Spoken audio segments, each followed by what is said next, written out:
our April Sales evening. Please welcome back Sue Johns.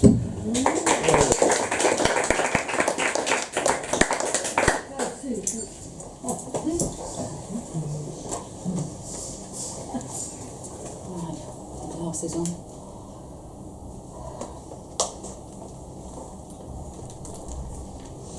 First poem we're going to do came out of seeing online, or looking at something online, on how a barrel bomb is constructed. And it's called Barrel Bomb.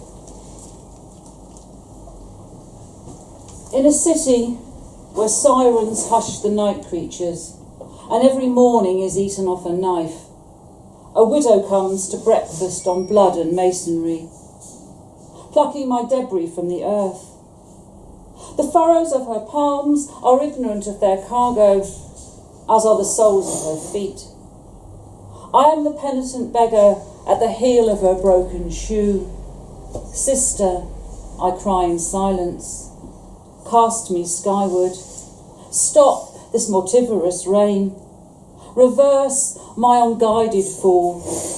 Refill me with oil. Remove my bearings from the shredded limbs. Return them to industry. Take me back to scrap and pig iron. Have the furnace recast me as a bedpan or scalpel. Bring the nails from the hospital, the ones that took the eye, the nose, the tongue. Reinvent them as a trundle cot or crutches.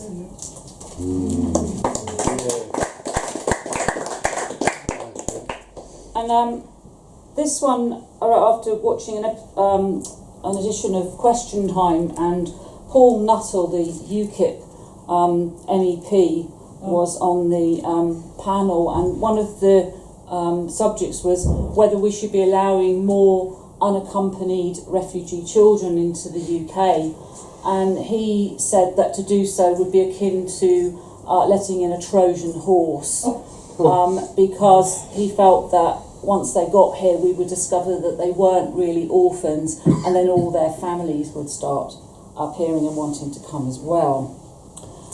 So we know what we think of Paul Nuttall. So this is called Epic. Epic 1. As Troy slept, your crossing was recorded.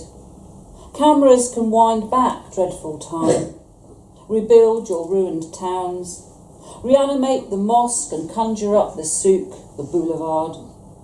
Orphans on the roaring seas. Beyond the dust of your homes you have appeared, wide-eyed, your infant brains expanding under flashing lights.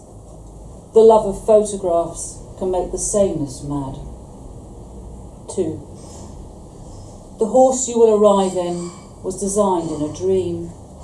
Officials will surround the stallion like wolves that can smell a lamb. They'll command the belly of the beast be opened, check the value of its contents or its level of threat. When you tumble out as unfledged birds, your broken wings folded, when they try to push you back, accuse you of Spartan tricks, others will come forward with faith and water and cover you with blankets.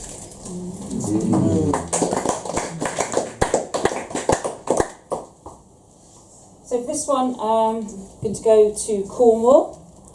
This was inspired by the storms that the West Country had a couple of years ago, which wreaked havoc in Cornwall, including taking out a big chunk of the railway line at Dawlish, which cut Cornwall off by rail for several months. But this is also a bit of a love story. Wet paint. I want to capture the storm in oils, Geoffrey, retired seaman and artist. Oh no, Jeannie, model student and love interest, who brings him heavy cake, still warm in the tin. He has a vision of her, washed up at low bar, bloated and pale, with one shoe and no knickers. 'Tis dangerous, my love. They've lifted the boats. I must insist you stick to still life until this blows over. At the Mount, it's a Black Flag Day. The harbour master curses the elements that have crushed the work of giants. A crushed giant finishes his dinner at the Newlyn Mission. It boards up its eyes as he heads for the Saudi, nets a shoal of rum and shrubs, and as awash as the bulks, takes on Paul Hill at the mercy of the weather. Down road, they're watching Dawlish on the news, joking that the damage should have happened further up, settling for semi-isolation, albeit with Devoners, agreeing that climate change is the fault of foreigners and channel hopping for anything on Nigel Farage. As the jet stream weakens and the rain rides up country, the painters of Port Leven are easeled from the terraces. Capture what you can name from memory, ladies, then frame it for your own protection. Ultramarine for a missing crabber, a crimson buoy for focus. But I've so many beaches and harbours, Geoffrey. Can we not master the waters beyond?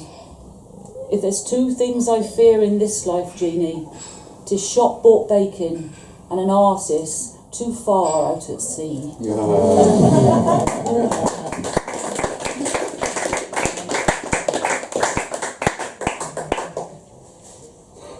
That's all of us, isn't it, Sue? Yeah, right, yeah, definitely, mate.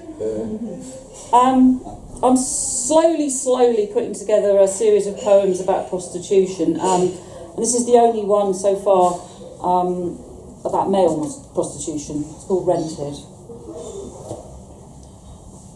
That kiss was not the debutante's kiss, bought at De Beers, then deposited in the country pile. That kiss was certainly not the girl's kiss, purchased with ponies and funds in trust. That kiss was not the kiss in the back of the Daimler that never was a kiss, but something more urgent exchanged for a single note. That kiss, one of many kisses you will deliver in this stuccoed hallway, was the boyfriend experience. Your manly hands enfolding his face, your tongue at the back of his throat. That kiss, my dear, can only be rented. And I'll finish with another Cornish-themed poem. About 18 years ago, South Crofty, the last Cornish tin mine, closed down. A Canadian company has actually bought South Crofty, and there is some hope that it may reopen, so we'll see. Shortly after it closed, I was given a pair of earrings made from some of the last tin to come out of the mine. Small velvet box proffers a pair to hang from lobes, resurrecting buried sounds, fathoms down. 3 centuries worth of Cornish life, wood surface, in dirty water, drowned. The miners treasured cousin Jacks. From Spain, New Zealand, Norway to the Cape, their skills were coveted, unmatched. South Crofty, outliving suffering siblings, rode the slump. The bitter pill, disproven remedy, joined them, silenced the pump. We break this thought to raise a glass, celebrate. Mark the day I pushed red-faced from wet and dark, gave my first Celtic whoop. This gift, turned in the palm, produces song, an elegy, a Wesleyan hymn. Its frame, a manicure that pens of maidens on the dressing floor, sifting, bringing a hammer down. My path, less worn, a well-schooled journey, post-learning liberty, though warned of peppered shafts, long overgrown. Enter my body. Father and son turned rivers red with sweated toil. This painful beauty, last crofty tin, through small and bloodless holes. Thank you very much.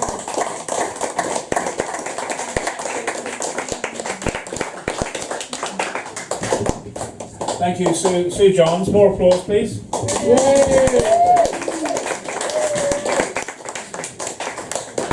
Sue finished there with a very fine Celtic or Celtic whoop.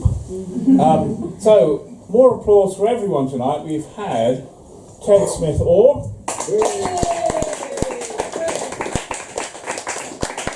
Lisa Kelly, Patrick Elaine, once again Sue Johns. We've had Ted Smith Orr. Oh, have I mentioned him? Give him another one. Oh, we've had Sue Johns, and we've had Patrick. Anyway, we'll call it a halt now. But please come back on the 26th of May, Thursday 26th of May, when we're back here. Thank you for coming to our April sales. The bar's open until 11 o'clock, the bookstore's still open. Thank you for being our audience. You've been lovely. Thank you very much, audience.